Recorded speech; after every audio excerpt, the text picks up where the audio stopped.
Hello everyone, কেমন আছো সবাই? আশা করি তোমরা সবাই ভালো আছো এবং সুস্থ আছো।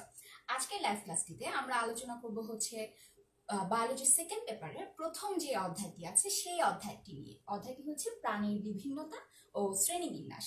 আজকে আমরা মেইনলি জানবো হচ্ছে শ্রেণীবিন্যাসটা নিয়ে।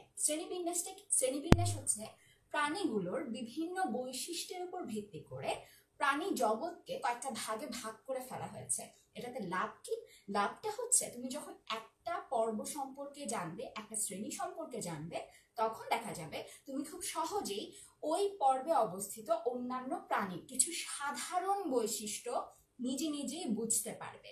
অথবা তুমি একটা প্রাণী হয়তো চিনো না, সেক্ষেত্রে দেখা যাবে যে তুমি কোনো একটা প্রাণী দেখেই সেটা কোন পর্বের অন্তর্ভুক্ত হতে পারে সেটা তুমি গেস করে ফেলতে পারবে। যেমন মনে করো মেরুদণ্ডী প্রাণী দেখলে, কোনো প্রাণী যদি মেরুদণ্ড থাকে দেখলেই তুমি বুঝতে পারবে যে সেটা করডাটার অন্তর্ভুক্ত।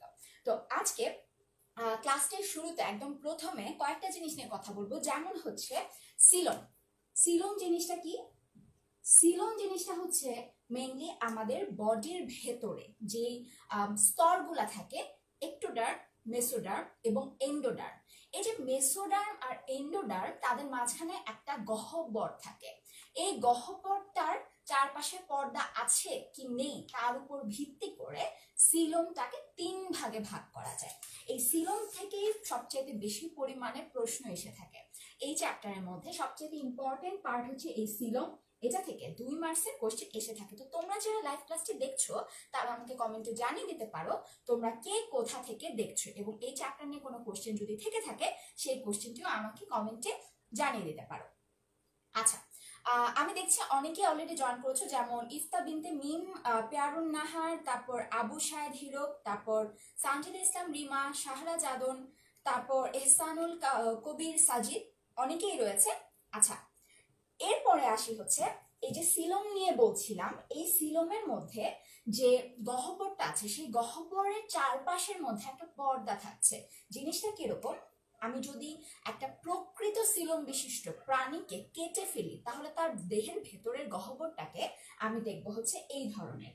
মনে করো এইটা হচ্ছে তার একটোডার্ম, যেটা আঁকলাম এটা হচ্ছে তার একটোডার্ম, এইখানে হচ্ছে তার মেসোডার্ম, এটা হচ্ছে তার মেসোডার্ম, এটা হচ্ছে একটো, পরবর্তী স্তরটা হচ্ছে মেসো, এন্ডোডার্ম হচ্ছে মাঝখানে। এখন এই যে এন্ডোডার্মটা, এই এন্ডোডার্মের ভেতরেই মানে এই স্তরটার মধ্যেই থাকবে হচ্ছে আমাদের অন্ত্র। এই যে সিলোমটা, এই সিলোমটা সবসময় তৈরি হয় হচ্ছে অন্ত্রের চারপাশ দিয়ে। যেমন আমাদের বডিতে আমাদের যে পৌষ্টিক নালীটা আছে সেই পৌষ্টিক নালীর চারপাশ দিয়ে এই সিলোম গহ্বরটা থাকবে। এখন যদি আমার এই পোর্শনটাতে, এইখানে যদি আমার একটা পর্দা থাকে, পর্দা বলতে আমার যদি একটা পেশির স্তর থাকে, এখানেও যদি আমার একটা স্তর থাকে এবং দুটা স্তর পরস্পরের সাথে সংযুক্ত অবস্থায় থাকে, দেখো আমার এন্ডোডার্মকে ঘিরেও একটা স্তর আছে, আমার মেসোডার্মের পরেও একটা স্তর আছে, তখন সেটাকে আমরা বলি হচ্ছে প্রকৃত সিলোম। প্রকৃত সিলোম বিশিষ্ট প্রাণী হচ্ছে মানুষ। মানুষ একটা উদাহরণ। এখন দেখো আরেক ধরনের সিলোম আছে যাদেরকে দেখলে মনে হয় সেটা প্রকৃত সিলোম বিশিষ্ট, কিন্তু আসলে প্রকৃত সিলোম না। তাদের ক্ষেত্রে কি হচ্ছে? তাদের ক্ষেত্রে দেখা যাচ্ছে এই যে এন্ডোডার্মের চারপাশে যে স্তরটা, এই স্তরটা থাকছে না। তাদের ক্ষেত্রে শুধুমাত্র মেসোডার্মের পরে একটা স্তর আমরা দেখতে পাচ্ছি। তার মানে গহ্বরটা পুরোপুরি চারপাশ দিয়ে একটা স্তর, একটা পেশির স্তর বা একটা পর্দা দিয়ে ঢাকা নেই। আবার আরেকটা জিনিস আছে, আরেক ধরনের আছে, তাদেরকে আমরা বলি হচ্ছে সিলোমবিহীন প্রাণী। সিলোমবিহীন প্রাণীদের ক্ষেত্রে কি হয়? আমি যদি এভাবে কাটি, কাটার পরে দেখতে পাবো তার এই মাঝখানের কোনো গহ্বরে নেই, তার এই পুরো গহ্বরের জায়গাটাতে আসলে তার কোষ দিয়ে পূর্ণ। এই জায়গাটাতে তার কোষ দিয়ে একদম পূর্ণ আছে জায়গাটা, এখানে কোনো আমি ফাঁকা গহ্বর দেখতেই পাবো না। এটা হচ্ছে আমাদের সিলোমবিহীন প্রাণী, এটা হচ্ছে সিলোমবিহীন। এখন আসি সিলোমবিহীন, তারপর অ্যাসিলোমেট বা সিলোমবিহীনের ইংলিশ হচ্ছে অ্যাসিলোমেট, তারপরে হচ্ছে সিউডোসিলোমেট, অপ্রকৃত সিলম আর প্রকৃত সিলম ইউসিলোমেট, এদের উদাহরণ কারা কারা? যে অ্যাসিলোমেট আছে বা সিলোমবিহীন আছে, সিলোমবিহীনের মধ্যে উদাহরণ হতে পারে পরিফেরা এবং নিডারিয়া। আমরা যখন পরিফেরা নিডারিয়ার বৈশিষ্ট্য পড়বো তখন দেখবো তাদের মধ্যে সিলোম নেই। আর সিউডো সিলোমেট বা নকল সিলোম, দেখতে সিলোমের মতো মনে হয় কিন্তু সম্পূর্ণভাবে গহ্বরের চারপাশে পর্দাটা থাকছে না, তাদের উদাহরণটা কি? তাদের উদাহরণ হচ্ছে নেমাটোডা। নেমাটোডার মধ্যে আমরা পুরোপুরি সিলোমটা দেখতে পাবো না। এই উদাহরণগুলো খুব বেশি ইম্পর্টেন্ট, কারণ এগুলো এমসিকিউতে প্রচুর এসে থাকে এবং যখন তোমাকে লিখতে বলবে 2 মার্কসে, মনে করো আসলে সিউডো সিলোমের সম্পর্কে লেখো, সেক্ষেত্রেও কিন্তু তোমার উদাহরণটা দিতে হবে। আর প্রকৃত সিলোমের উদাহরণ হচ্ছে মানুষ। আচ্ছা, এখন আসি হচ্ছে সিলোমের পরে আরো কিছু জিনিস আছে, যেমন হচ্ছে প্রতিসাম্য। আমি একটা প্রশ্ন করেছিলাম যে মানুষ কি ধরনের প্রতিসম প্রাণী। মানুষের সামনের দিক থেকে বাহ্যিক দিক যদি চিন্তা করি, মাঝখান থেকে আমি যদি একটা তলে বিভক্ত করতে চাই, তাহলে মানুষ হচ্ছে দ্বিপার্শ্বীয় প্রতিসম।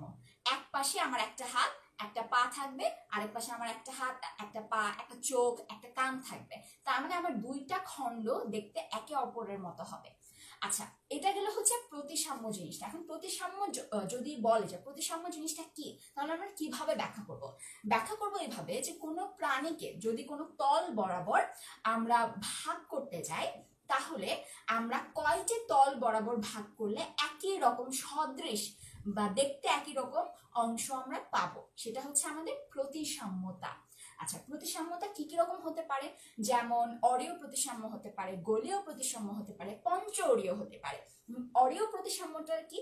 যখন মনে করো তোমার একটা জিনিস আছে, মনে করো এই জিনিসটা, এটাকে তুমি বিভিন্ন তল থেকে বারবার কাটলে সেম রকমের দুইটা অংশ বারবার পেতে পারবে, তখন সেটা হয়ে যাবে হচ্ছে অরীয় প্রতিসম। অরীয় প্রতিসম, এরপরে দ্বিপার্শ্বীয় প্রতিসম, এই দুইটা জিনিস হচ্ছে সবচেয়ে বেশি পরিমাণে প্রশ্নে এসে থাকে এবং এমসিকিউতেও এসে থাকে।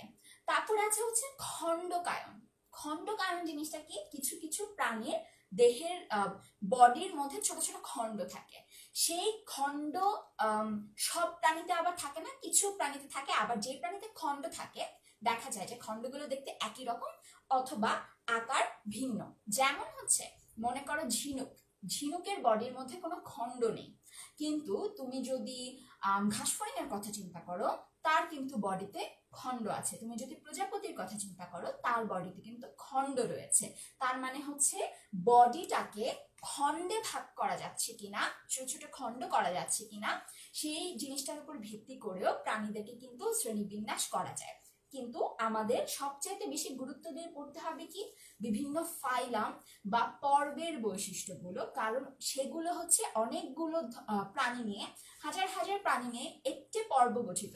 তার মানে একটা পর্বের সাধারণ বৈশিষ্ট্য তুমি যদি পড়ো, তাহলে কিন্তু তুমি সেই পর্বের আরো অনেকগুলো প্রাণীর বৈশিষ্ট্য সম্পর্কে জেনে যেতে পারবে। এখন আসি, আমরা যদি পৃথিবীর সব প্রাণীকে শ্রেণীবিন্যাস করতে যাই, তাহলে প্রথমে মেইনলি দুইটা ভাগ আমরা করতে পারবো। একটা হচ্ছে নন কর্ডেট আর একটা হচ্ছে কর্ডেট, বা যারা কর্ডাটা এবং কর্ডাটা ভুক্ত না, যাদের বডির মধ্যে নটোকর্ড থাকবে আর যাদের মধ্যে থাকবে না, এই দুইটা ভাগে ভাগ করতে পারি। এই দুইটা ভাগ থেকে পরবর্তী ভাগে আবার আমরা যেতে পারি। তাহলে আমি বলতে পারি হচ্ছে একটা নন কর্ডাটা আর একটা হচ্ছে কর্ডাটা। এই কর্ডাটা নিয়ে আমরা পরবর্তীতে আলোচনা করব, একটু পরে আলোচনা করব। প্রথমে আসি নন কর্ডাটা। নন কর্ডাটার মধ্যে আমরা 8টি পর্ব দেখতে পাই। এই 8টি পর্বের মধ্যে প্রথমেই রয়েছে হচ্ছে পরিফেরা। এখন পরিফেরার বৈশিষ্ট্যের মধ্যে যাওয়ার আগে আমি একটু তোমাদের কমেন্ট গুলো পড়ছি। যেমন আমার সাথে স্বর্ণা মল্লিক রয়েছে, ওর আগে ক্লাসগুলো করেছে, আমার ওর নামটা মনে আছে।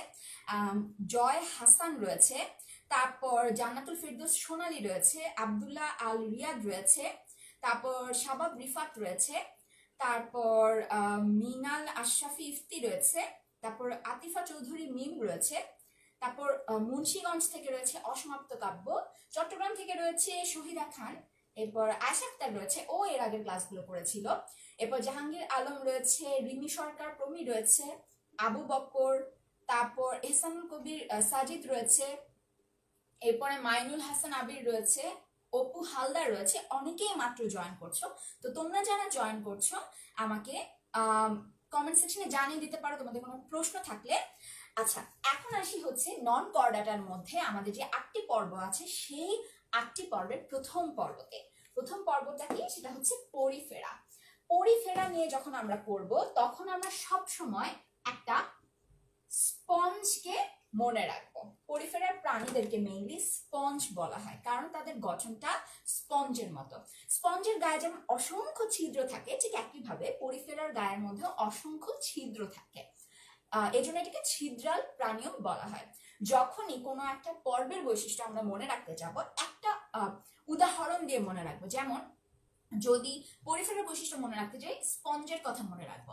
এখন স্পঞ্জ টাইপের যে প্রাণীগুলো আছে তাদের বৈশিষ্ট্যগুলো কি কি, যেহেতু স্পঞ্জ বলেই ফেলেছি, তার মানে বডির মধ্যে অনেক ছিদ্র থাকবে এবং তাদের বডির আকারগুলো কি রকম হতে পারে, গোলাকার ধরনের হতে পারে, একটু লেবু আকৃতির হতে পারে, আবার শাখা প্রশাখা যুক্ত কিন্তু হতে পারে। মনে করো এটা হচ্ছে একটা পরিফেরা পর্বের প্রাণী, যেহেতু ছিদ্র আছে সো তার বডির মধ্যে এগুলো হচ্ছে তার ছিদ্র। এই ছিদ্রগুলো মাঝখানে একটা লম্বা নালীর সাথে গিয়ে যুক্ত হবে, যেই নালীটার নাম হচ্ছে স্পঞ্জোসিল। মাঝখানে একটা গহ্বরের মতো অংশ আছে, এই ছোট ছোট নালী তৈরি করছে এই ছিদ্রগুলো, ভেতরে একটা বড় গহ্বরের সাথে গিয়ে যুক্ত, যেটার নাম আমরা দিয়েছি হচ্ছে স্পঞ্জোসিল। এটা হচ্ছে স্পঞ্জোসিল, এটা হচ্ছে স্পঞ্জোসিল। আচ্ছা, এই যে স্পঞ্জোসিলটা, এই স্পঞ্জোসিলটা একটা জায়গায় গিয়ে উন্মুক্ত হয়, যেখানে গিয়ে উন্মুক্ত হয় সেই জায়গাটা হচ্ছে অস্কুলাম। এই যে উপরে যে একটা ছিদ্র দেখতে পাচ্ছি বড়, এটা হচ্ছে অস্কুলাম। আচ্ছা, আর গায়ের মধ্যে যে ছোট ছোট ছিদ্র থাকবে, এই ছিদ্রগুলো ছোট আকারের, এদের নাম হচ্ছে অস্টিয়া। তাহলে পরিফেরার বৈশিষ্ট্যটি কি বলবো, যে পরিফেরার দেহের মধ্যে অস্টিয়া থাকছে, তার দেহের মধ্যে নালীতন্ত্র থাকছে, এই যে একটা নালীর মতো অংশ আছে, এবং সেগুলো কোথায় উন্মুক্ত হচ্ছে, স্পঞ্জোসিলে কি উন্মুক্ত হচ্ছে। এবং স্পঞ্জোসিল কি করছে, দেহের উপরের দিকে একটা মুখের মতো অংশ আছে যার নাম হচ্ছে অস্কুলাম। আচ্ছা, এখন আসি, তাদের তো নালীতন্ত্রের নামে কথা বললাম, এখন তন্ত্র কখন তৈরি হয়, যখন অনেকগুলো কোষ মিলে টিস্যু তৈরি করবে, টিস্যু থেকে অঙ্গ তৈরি করবে, অঙ্গগুলো মিলে একটা তন্ত্র তৈরি করবে। কিন্তু এদের বডির মধ্যে কোনো প্রকারের টিস্যুই তৈরি হয় না, অঙ্গও তৈরি হয় না, এখানে জাস্ট কোষগুলো পাশাপাশি বসে এই স্পঞ্জটা তৈরি করছে। তার মানে হচ্ছে এদের বডির যে সিস্টেমটা বা যে গঠনটা হচ্ছে শুধুমাত্র কোষীয় মাত্রার, এখানে কোনো টিস্যু তৈরি হচ্ছে না, অঙ্গ তৈরি হচ্ছে না। তাহলে এই যে নালীটা তৈরি হলো, এই নালীটা হচ্ছে তাদের একটা বিশেষ ধরনের নালীতন্ত্র। এটা নর্মালি অঙ্গ তৈরি হয়ে তারপরে এই নালীতন্ত্রটা তৈরি হয়নি। আচ্ছা, তাদের আর কি কি বৈশিষ্ট্য থাকতে পারে, তাদের গায়ের মধ্যে ছোট ছোট কাঁটা থাকতে পারে, যে কাঁটাগুলো থাকবে সেগুলোর নাম হচ্ছে, কাঁটা যেগুলো থাকবে সেগুলোর নাম হচ্ছে স্পিকিউল। আর তাদের দেহের মধ্যে যেই ধরনের তন্তুটা থাকবে, ফাইবারটা থাকবে, সেই ফাইবারের নাম হবে হচ্ছে স্পঞ্জিন। স্পঞ্জিন ধরনের ফাইবার থাকবে বা তন্তু থাকবে তার দেহের মধ্যে। তো এগুলো গেল হচ্ছে পরিফেরার সাধারণ বৈশিষ্ট্য।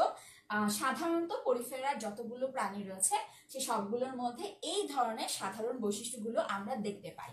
এছাড়া আরেকটা বৈশিষ্ট্য আছে, এরা যখন পূর্ণাঙ্গ প্রাণী অবস্থায় থাকে তখন তারা নিশ্চল, কোনো একটা জিনিসের সাথে আটকে থাকে, হতে পারে সমুদ্রের নিচের কোনো একটা পাথরের সাথে বা সমুদ্রের তলদেশের মধ্যে সে আটকে আছে, তার মানে সে নড়াচড়া করছে না, সে জাস্ট বসে থাকছে। তো এটা গেল হচ্ছে পরিফেরার বৈশিষ্ট্য। এখন আসি হচ্ছে আমাদের সেকেন্ড যে ফাইলামটা, সেটা হচ্ছে নিডারিয়া। নিডারিয়ার বৈশিষ্ট্য আমার মনে হয় তোমরা সবাই অলরেডি পারো, কারণ হচ্ছে নিডারিয়ার উদাহরণটা আমরা কি দিয়ে মনে রাখবো, আমরা মনে রাখবো হচ্ছে আমাদের যে হাইড্রা রয়েছে সেই হাইড্রা দিয়ে। এখন দেখো হাইড্রার কি কি বৈশিষ্ট্য ছিল, হাইড্রার বৈশিষ্ট্য দিয়ে আমরা নিডারিয়াকে মনে রাখতে পারি।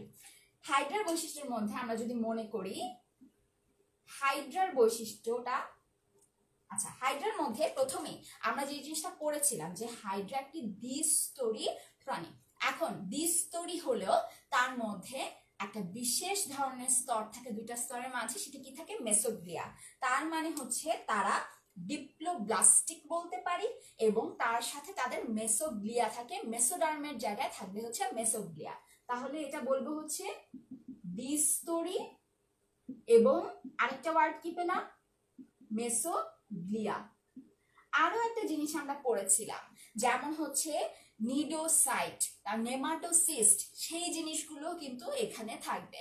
এগুলো হচ্ছে নিডারিয়া পর্বের প্রাণীর বৈশিষ্ট্য। যেহেতু এই নেমাটোসিস্ট এই জিনিসগুলো কি, এগুলো আমরা সেকেন্ড চ্যাপ্টারটাতে এর আগে পড়েছি, বা এরপরে লাইফ ক্লাসগুলো নেওয়া হবে, সো এটার ডিটেলসে আমি এখন আর যাচ্ছি না।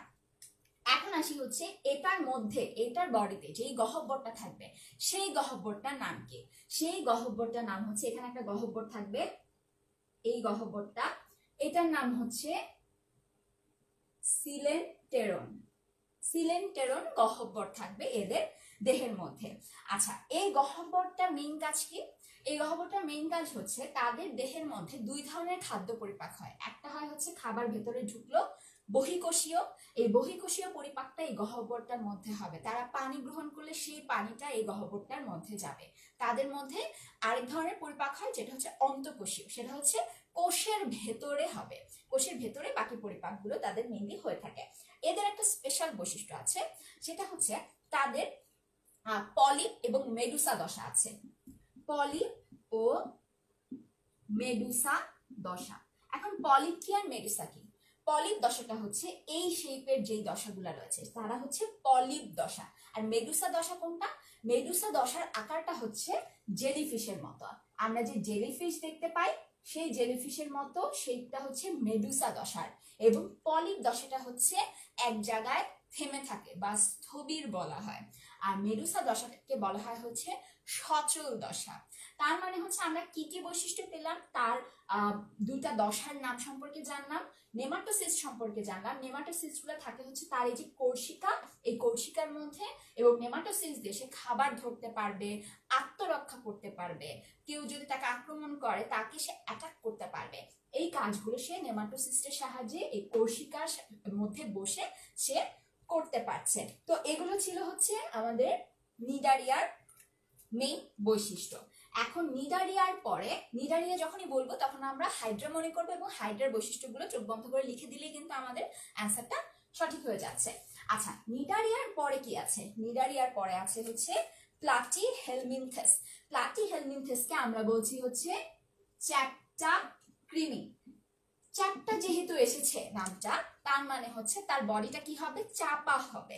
এবং কৃমি যেহেতু বলছে, অধিকাংশ কৃমি কিন্তু হচ্ছে পরজীবী ধরনের, তার মানে তাদের একটা বৈশিষ্ট্য কি হবে, তারা হচ্ছে পরজীবী। এবং এরা হচ্ছে, এর আগে যে নিডারিয়ার বৈশিষ্ট্য বলছিলাম তখন বলেছিলাম ডিপ্লোব্লাস্টিক বা দ্বিস্তরী। প্লাটিহেলমিনথেসে এসে, চ্যাপ্টা কৃমিতে এসে এরা হচ্ছে প্রথম ত্রিস্তরী প্রাণী। এদের বডিতে আমরা তিনটা স্তর দেখতে পাবো, এবং এদের মধ্যে কোনো প্রকারের সিলন দেখবো না।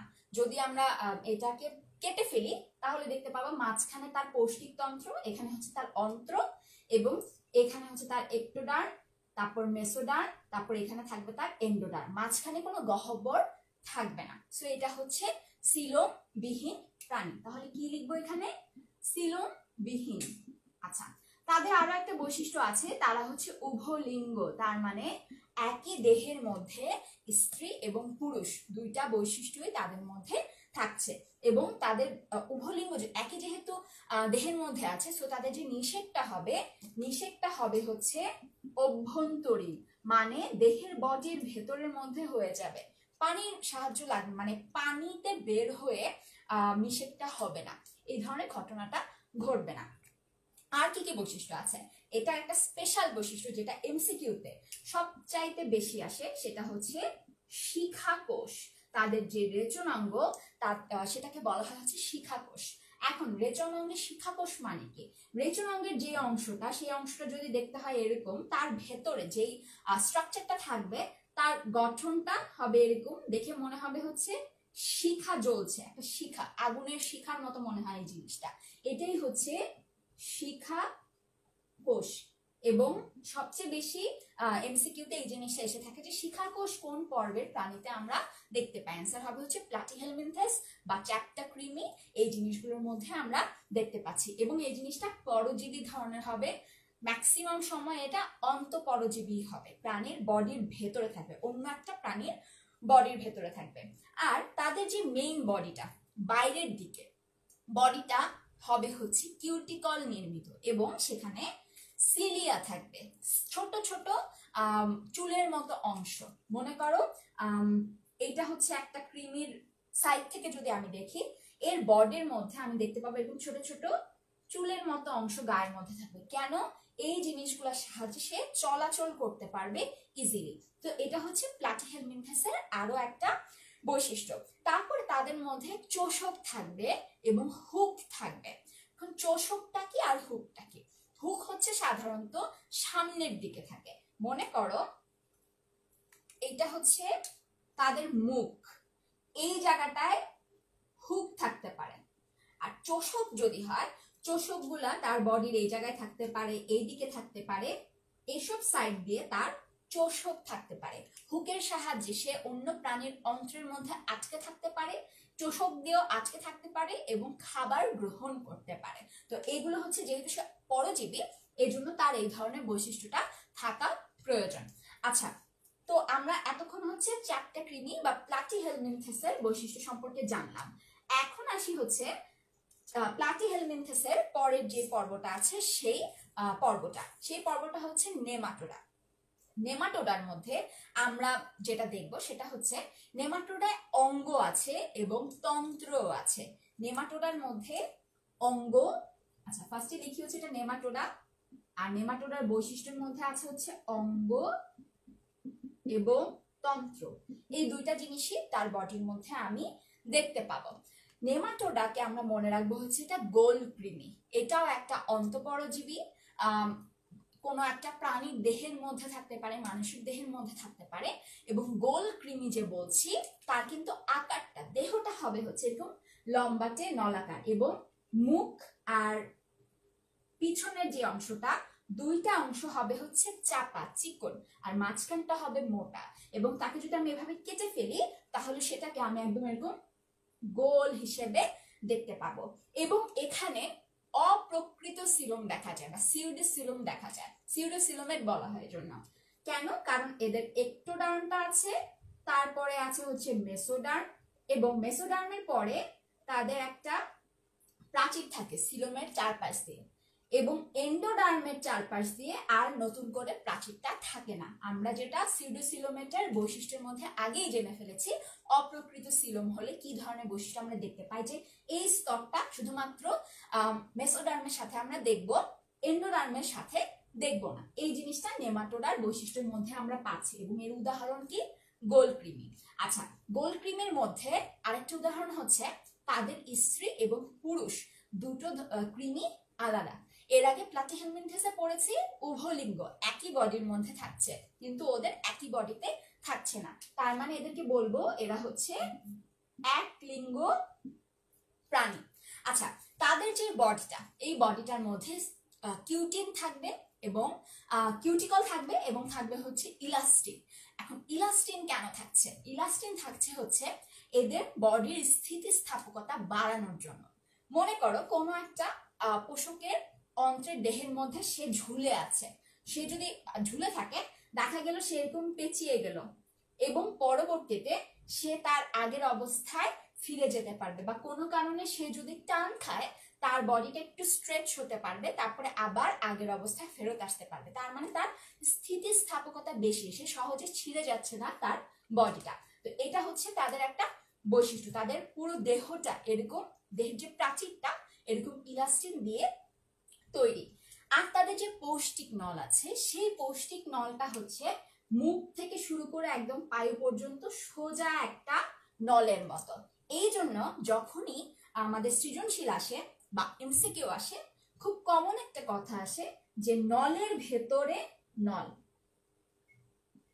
টিউবের ভেতরে আরেকটা টিউব, এরকম গঠন কোন ধরনের কোন পর্বের মধ্যে আমরা দেখতে পাই? সেটা হচ্ছে আমাদের এই নেমাটোডার মধ্যে আসলে আমরা দেখতে পাই। সেখানে নলের ভেতর, নল কেন বলছে, বডিটা হচ্ছে নলাকার এবং ভেতরে যে পৌষ্টিক নালীটা আছে, পৌষ্টিক নালীটা একদম নলাকার। আমি যদি এটাকে মাঝখান থেকে কেটে ফেলি তাহলে দেখবো হচ্ছে এটা একটা গোল অংশ, মাঝখানে একটা গোল অংশ, একটা টিউবের ভেতর আরেকটা টিউব বসানো আছে, দেখলে এইরকম মনে হয়। এই জন্য এটাকে বলা হয় হচ্ছে নলের ভেতর নল। এটা এমসিকিউ এর জন্য এবং সিকিউ এর জন্য খুব ভালো একটা লাইন। এই জিনিসটা দিয়ে অনেক বেশি পরিমাণে প্রশ্ন এসে থাকে। এদের মধ্যে তাদের যে শ্বসন প্রক্রিয়া, তারপর রক্ত সংবহন প্রক্রিয়া, এসব কোনো কিছুই থাকবে না। খুব সহজভাবে যদি চিন্তা করো তাহলে জিনিসটা বুঝতে পারবে কেন আসলে নেই। কারণ সে থাকে হচ্ছে প্রাণীর দেহের ভেতরে। প্রাণীর দেহের ভেতরে তার আসলে শ্বসনের প্রয়োজন নেই। তারপরে তার রক্ত সংবহন তন্ত্রেরও খুব একটা প্রয়োজন পড়ছে না, শুধু তার পৌষ্টিক নালীটা প্রয়োজন, যাতে সে খাবার নিয়ে তার কোষগুলোকে, অঙ্গগুলোকে, সিস্টেমগুলোকে খাবারটা সাপ্লাই দিতে পারে এবং সেটা সে খুব ইজিলি নিয়ে নিতে পারে হচ্ছে পোষকের অন্ত্রের ভেতর থেকে, কারণ সে বাসি করছে পশুর দেহের ভেতরে। আচ্ছা, এর পরের যে ফাইলাম বা পর্ব সেটা হচ্ছে আমাদের মলাস্কা। মলাস্কা আমরা মনে রাখবো কি দিয়ে? শামুক দিয়ে। শামুকের কি বৈশিষ্ট্য? শামুক দেখতে হচ্ছে, মনে করো শামুক হচ্ছে দেখতে এইরকম। আচ্ছা, এখন শামুকের মেইন বৈশিষ্ট্য আমরা এটা দেখে কি মনে করতে পারছি? যে শামুকের গায়ের মধ্যে একটা শক্ত খোলক থাকে এবং শক্ত খোলকের ভেতরে যাই থাকে সেটা হচ্ছে একটা মাংসল অংশ, এবং মাংসের অংশের মধ্যে আমরা চোখের মতো অংশ দেখতে পাচ্ছি, তারপরে কিছু অংশ দেখতে পাচ্ছি যে পায়ের মতো অংশ। এই যে পায়ের মতো অংশটা পেছনের দিকে, এটা একটা মাংসল অংশ এবং এটা দিয়ে সে চলাচল করতে পারে, সামনে যেতে পারে। এখন দেখো তাদের মেইন বডিটা কিরকম, নরম হবে, তারপরে মাংসল হবে এবং বডির মধ্যে কোনো প্রকারের খন্ড আমরা দেখব না। আর তাদের এই যে উপরের খোলকটা, এই খোলকটা ক্যালসিয়াম জাতীয় পদার্থ দিয়ে তৈরি এবং সেটা কি থেকে তৈরি হবে? তাদের যে মাংসল বডিটা আছে, মাংসল বডির মধ্যে একটা পর্দা আছে, একটা আবরণ আছে, আবরণের নাম হচ্ছে ম্যান্টল। এই ম্যান্টল থেকে চুনময় পদার্থ ক্ষরণ হয়, ক্ষরিত হয়ে হয়ে সেটা শক্ত হয়ে হয়ে এরকম একটা খোলস তৈরি করে দেয় এবং সেই খোলসের মধ্যে তার এই যে নরম বডিটা, এই বডিটা জায়গা করে নিয়ে থাকতে পারে। আচ্ছা, এবং তাদের বডির ভেতরে যে গহ্বর, সেই গহ্বরটা খুবই ছোট ধরনের হবে, খুব অল্প একটু গহ্বর থাকবে এবং তাদের যে পৌষ্টিক নালী, এটা থেকে এমসিকিউ এসে থাকে। এমসিকিউ এর জন্য এই লাইনটি ইম্পর্টেন্ট যে তাদের পৌষ্টিক নালী হচ্ছে ইউ আকৃতির, পৌষ্টিক নালী প্যাঁচানো এবং পৌষ্টিক নালী হচ্ছে ইউ আকৃতির। এবং তারা শ্বসন করে কিভাবে? তাদের মধ্যে ফুলকা থাকতে পারে, ইভেন তারা ম্যান্টলের সাহায্যে কিন্তু শ্বসন প্রক্রিয়া সম্পন্ন করতে পারে। এমনকি কিছু কিছু মলাস্কা জাতীয় প্রাণীর মধ্যে ফুসফুসও থাকে। আচ্ছা, মলাস্কার মধ্যে আর কি বৈশিষ্ট্য আছে? মলাস্কার মধ্যে হচ্ছে হিমোসায়ানিন থাকে। হিমোসায়ানিনের কারণে তাদের বডির ভেতরে যে ফ্লুইডটা থাকছে, রক্তের মতো ফ্লুইডটা, সেই ফ্লুইডটা হালকা নীলচে একটা আভা দেয়, নীলচে ধরনের রং আমরা দেখতে পাই হিমোসায়ানিনের কারণে। তারপরে তাদের মধ্যে বলা আছে অর্ধমুক্ত সংবহন তন্ত্র। অর্ধমুক্ত সংবহন তন্ত্র কেন বলছে? কারণ তাদের ভেতরে যেমন হৃদযন্ত্র আছে, রক্তনালী আছে, যেটা হচ্ছে বদ্ধ সংবহন তন্ত্রের বৈশিষ্ট্য, ঠিক একই সাথে তাদের মধ্যে হিমোসিল আছে, হিমোসিলও রক্তটা গিয়ে উন্মুক্ত হচ্ছে। এ কারণে এটাকে বলা হয় অর্ধমুক্ত সংবহন তন্ত্র। কিছুটা অংশ বদ্ধ ধরনের, কিছুটা অংশ হচ্ছে তাদের মুক্ত ধরনের, এই জন্য এদেরকে অর্ধমুক্ত বলা হয়। এটা কিন্তু খুব বেশি গুরুত্বপূর্ণ যে তাদের বডিতে অর্ধমুক্ত রক্ত সংবহন তন্ত্র আমরা দেখতে পাচ্ছি। আচ্ছা, এবং তাদের বডির মধ্যে এক লিঙ্গ ধরনের প্রাণী, তার মানে একটা পুরুষ হবে আরেকটা প্রাণী হবে হচ্ছে স্ত্রী, এই ধরনের। একই বডির মধ্যে স্ত্রী পুরুষ দুইটা বৈশিষ্ট্যই আমরা দেখতে পারবো না এবং তারা ডিম পারবে। আচ্ছা, এখন এই অংশটা থেকে অনেক কমন একটা এমসিকিউ আসে। সেই এমসিকিউটা হচ্ছে যে অক্টোপাস এই জিনিসটা কোন পর্বের অন্তর্ভুক্ত? অক্টোপাস কোন পর্বের অন্তর্ভুক্ত?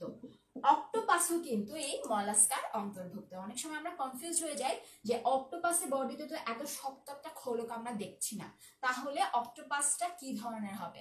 অক্টোপাস হচ্ছে মলাস্কার অন্তর্ভুক্ত। তো আশা করি মলাস্কা পর্যন্ত তোমাদের কোনো কোয়েশ্চেন নেই। আমি একটু পরে তোমাদের কমেন্ট সেকশনটাতে আসছি। পরবর্তী পর্বটা হচ্ছে অ্যানিলিডা। অ্যানিলিডার মধ্যে যদি আসি, আচ্ছা অ্যানিলিডার মধ্যে যদি আসি,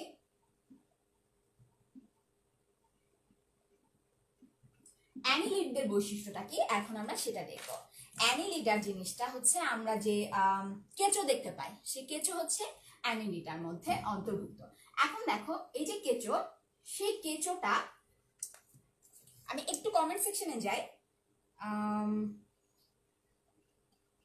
আচ্ছা আমার সাথে অনেকেই জয়েন করেছো, যেমন শামিম রেজা, তারপর নাজিয়া তাজরিয়ান, তারপর ফয়সাল হামিদ রয়েছে, সাজিদ আহমেদ রয়েছে, মৌমিতা পাল রয়েছে, তন্ময় রয় রয়েছে, তারপর এমটি নাহিদ রয়েছে, তারপর সানজিদা ইসলাম রিমা রয়েছে, আশিকেজ রাকিব রয়েছে, তারপর স্বর্ণা মল্লিক বলেছে রেতি জিব্বা কি।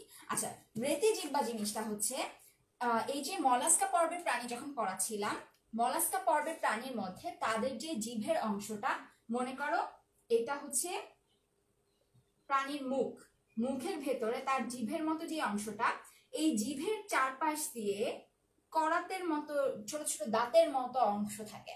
এই অংশগুলোর সাহায্যে সেই খাবারকে খুব সহজে কেটে ফেলতে পারে। সো এই জিনিসটাকে বলা হয় হচ্ছে রেতি জিহ্বা। এই পয়েন্টটা আমি মিস করে দিয়েছিলাম। আচ্ছা থ্যাংক ইউ এটা মনে করিয়ে দেওয়ার জন্য। আচ্ছা এরপরে আসি হচ্ছে অ্যানিলিডাতে। অ্যানিলিডার বৈশিষ্ট্য, অ্যানিলিডা আমরা মনে রাখবো কি দিয়ে? কেঁচো দিয়ে। কেঁচোকে যদি আমরা মনে করি, কেঁচোর মধ্যে আমরা বডির মধ্যে ছোট ছোট খণ্ড দেখেছিলাম। এই যে ছোট ছোট খণ্ড দেখেছি, সেই ছোট খণ্ডগুলোর নাম হচ্ছে সিটা। আর অ্যানিলিডার কিছু প্রাণী আছে যাদের মধ্যে এই সিটার চারপাশ দিয়ে পায়ের মতো অংশ দেখা যায়। মনে করো এটা হচ্ছে সিটা, এদিক দিয়ে ছোট পায়ের মতো অংশ আছে, দুই পাশ দিয়ে পায়ের মতো অংশ, যেগুলোর সাহায্যে সে চলাচল করতে পারছে। এই যে অংশগুলা, এগুলাকে আমরা বলি হচ্ছে প্যারাপোডিয়া। এগুলো হচ্ছে প্যারাপোডিয়া। আচ্ছা এবং এদের যে বডির খণ্ডটা, এটাকে আমরা বলি হচ্ছে প্রকৃত খণ্ডায়ন, মানে পুরো বডির প্রত্যেকটা খণ্ড একদম প্রকৃত ধরনের ভেতর পর্যন্ত খণ্ডিত অবস্থায় থাকছে। এবং তাদের যে সিটা অংশটা, সিটার উপরের যে প্রাচীরটা, সেটা হচ্ছে উপরের যে আবরণটা, সেটা হচ্ছে কাইটিন নির্মিত হয়ে থাকে। আচ্ছা আর আরেকটা জিনিস আছে, তাদের যে রেচন অঙ্গ সেটা হচ্ছে নেফ্রিডিয়া। এইটা এমসিকিউ এর জন্য অনেক বেশি ইম্পর্টেন্ট, এই জিনিসটা এমসিকিউ এর জন্য অনেক বেশি গুরুত্বপূর্ণ। তাদের মধ্যে নেফ্রিডিয়া থাকে। তার মানে আমরা দুই ধরনের রেচন অঙ্গের নাম পড়লাম, একটা হচ্ছে শিখাকোষ আর একটা হচ্ছে নেফ্রিডিয়া। এগুলো এমসিকিউ তে প্রত্যেক বছরই কোনো না কোনো একটা কোশ্চেন আসে বা অ্যাডমিশন টেস্টে এসে থাকে সাধারণত। আচ্ছা এবং তাদের যে পৌষ্টিক নালী, সেটাও আমাদের এর আগে যে আমরা গোলকিমে পড়েছিলাম সেরকম লম্বা, নলাকার এবং সম্পূর্ণ ধরনের হবে। পৌষ্টিক নালীর মধ্যে যা যা প্রয়োজন সেই প্রত্যেকটা অংশই আমরা দেখতে পাবো। এবং তাদের রক্ত সংবহন তন্ত্র হবে হচ্ছে বদ্ধ ধরনের, বদ্ধ রক্ত সংবহন তন্ত্র এদের মধ্যে আমরা দেখতে পাবো। আর তাদের যে লার্ভা থাকবে, সেই লার্ভার একটা নাম আছে, সেটা হচ্ছে ট্রোকোফোর। এবং এই ট্রোকোফোর লার্ভাটা সাঁতার কাটতে পারে। এই জিনিসটা এমসিকিউতে আসে যে অ্যানিলিডার ক্ষেত্রে লার্ভার নাম কি, সেটা হচ্ছে ট্রোকোফোর এবং সেটা সাঁতার কাটতে পারে। আচ্ছা এখন আসি হচ্ছে অ্যানিলিডার পরে যে পর্বটা রয়েছে, সেই পর্বটা হচ্ছে আর্থ্রোপোডা। আর্থ্রোপোডা হচ্ছে বিশ্বের মধ্যে, প্রাণী জগতের মধ্যে সবচেয়ে বড় পর্ব, বৃহত্তম পর্ব। আর্থ্রোপোডার মধ্যে সবচেয়ে বেশি পরিমাণে প্রাণী রয়েছে। কি কি থাকতে পারে এখানে? এখানে থাকতে পারে হচ্ছে প্রজাপতি বা মথ, তারপরে থাকতে পারে হচ্ছে ঘাস ফড়িং, তারপরে থাকতে পারে হচ্ছে আমরা যত প্রকারের ফড়িং দেখতে পাই, শুধু ঘাস ফড়িং না, আরো যত প্রকারের ফড়িং সবই কিন্তু এই আর্থ্রোপোডার মধ্যে। তারপরে চিংড়ি, এটাও কিন্তু আর্থ্রোপোডার মধ্যে, তেলাপোকাও আর্থ্রোপোডার মধ্যে। তার মানে বুঝতেই পারছো সবকিছুই কিন্তু, অধিকাংশ জিনিসই কিন্তু আর্থ্রোপোডার মধ্যে। তো এটা হচ্ছে বৃহত্তম পর্ব। এখন এই আর্থ্রোপোডার বৈশিষ্ট্যটা যখন আমরা পড়বো তখন আমরা ঘাসফড়িং এর কথাটা একটু মনে করব। ঘাসফড়িং এর কথা যদি মনে করি তাহলে ফার্স্টে মনে পড়ে যে ঘাসফড়িং এর আর্থ্রোপোডা, ঘাসফড়িং এর ক্ষেত্রে আমরা কি দেখেছিলাম, তাদের বডিটা কয়েকটা খণ্ডে বিভক্ত, মাথা রয়েছে, বক্ষ রয়েছে এবং উদর রয়েছে। তার মানে হচ্ছে তাদের বডির মধ্যে খণ্ডকায়ন দেখা যাচ্ছে, খণ্ড অংশ দেখা যাচ্ছে, এগুলোকে ট্যাগমাটা বলা হচ্ছে। আচ্ছা, এরপর তাদের মধ্যে কি ছিল, অ্যান্টেনা ছিল। সো তাদের একটা বৈশিষ্ট্য হচ্ছে অ্যান্টেনা থাকবে। তারপর তাদের কি ছিল, পুঞ্জাক্ষী ছিল। সো আমাদের এই আর্থ্রোপোডার মধ্যে অবশ্যই একটা বৈশিষ্ট্য হচ্ছে তাদের পুঞ্জাক্ষী থাকছে। তারপরে তাদের বডির মধ্যে হিমোসিল থাকছে এবং তাদের যে রক্ত সংবহন তন্ত্র সেটা কিরকম ছিল, ঘাসফড়িং এ মুক্ত ধরনের ছিল। তার মানে আর্থ্রোপোডার যে রক্ত সংবহন তন্ত্র সেটা হচ্ছে মুক্ত ধরনের। আর তাদের রেচন অঙ্গটা কিরকম হবে, আমরা দেখেছিলাম ঘাসফড়িং এর মধ্যে মালপিজিয়ান অঙ্গ, যেটা পৌষ্টিক তন্ত্রের ভিতরে এরকম সুতার মতো মালপিজিয়ান অঙ্গ দেখেছিলাম। এই মালপিজিয়ান অঙ্গগুলো হচ্ছে রেচন অঙ্গ। তো আমরা রেচন অঙ্গের আরো একটা নাম পেলাম, মালপিজিয়ান অঙ্গ। আচ্ছা, এরপরে আসি যে এদের বডির মধ্যে কিছু গ্রন্থি থাকতে পারে। গ্রন্থিগুলো কোথায় থাকতে পারে, তাদের অ্যান্টেনার মধ্যে গ্রন্থি থাকতে পারে, তাদের পায়ের যে অংশ আছে, কগজ আছে, সেখানেও কিন্তু কিছু গ্রন্থি থাকতে পারে। আরেকটা ইম্পর্টেন্ট বৈশিষ্ট্য যেটা এমসিকিউতে অনেক আসে, রূপান্তর।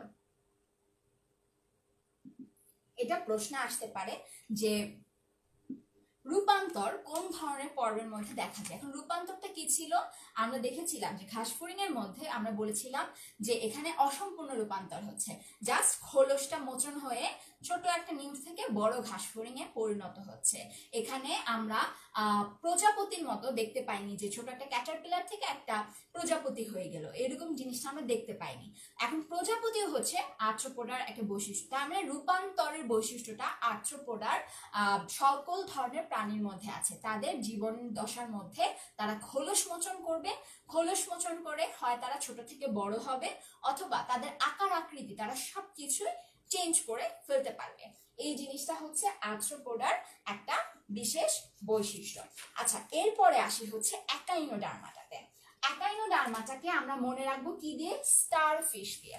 স্টারফিশ যদি কেউ দেখে থাকো, স্টারফিশ ছবিতে নিশ্চয়ই দেখেছো বা সামনাসামনি যদি দেখে থাকো, তাহলে দেখবে যে তাদের কিন্তু এরকম তারা, আমরা ছোটবেলায় যেরকম আঁকতাম তারার মতো 5টা অংশ, এবং এই যে 5টা অংশ, এটাকে আমি 5টা অংশে কিন্তু সমান ভাগে ভাগ করে কেটে ফেলতে পারবো।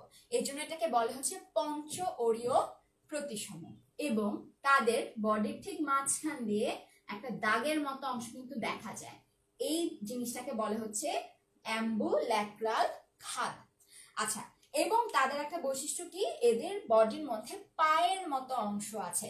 তাদের যে পায়ের মতো অংশ সেটাকে আমরা বলি হচ্ছে টিউব ফিট। এখন এই টিউব ফিটটা কিভাবে আসে, টিউব ফিটটা তৈরি হয় হচ্ছে, মনে করো এই যে অংশটা আছে, এই অংশটা একটা নালী তৈরি করে রেখেছে। এই নালী থেকে একটা অংশ পাশের দিকে যাবে, পার্শ্বীয় ভাবে যাবে, তারপরে একটা ছোট থলের মতো অংশ তৈরি করবে এবং তার নিচে দিয়ে এই যে অংশটা তৈরি করলো, এতটুকু অংশ হচ্ছে তার এই টিউব ফিট। এবং এই টিউব ফিটটাকে সে পানির সাহায্যে কন্ট্রোল করতে পারে, পানির চাপের মাধ্যমে সে কন্ট্রোল করতে পারছে। আচ্ছা, তারপরে হচ্ছে এদের বডির মধ্যে যে গহ্বরটা আছে সেখানে তাদের যে রক্তটা, সেই রক্তটা চলাচল করছে বা সার্কুলেট করছে। এবং তাদের 2 ধরনের তল থাকবে, একটা হচ্ছে যে অংশটা, যেই তলটা দিয়ে সে তাদের খাবার গ্রহণ করে সেটা হচ্ছে তার মৌখিক তল, আর যেই তলটা দিয়ে সে খাবার গ্রহণ করছে না, একদম ঠিক উল্টা পাশের তলটা, সেটা হচ্ছে তাদের বিমৌখিক তল। আর যে টিউব ফিটগুলো, সেই ফিটগুলো দেখতে হবে অনেকটা এরকম। এটা যদি একটা অংশ হয়, সেই অংশের মধ্যে আমরা দেখতে পাবো এই খাদের চারপাশে যে ফিটগুলো থাকে, দেখতে পাবো এরকম গোল গোল ছোট ছোট অংশ।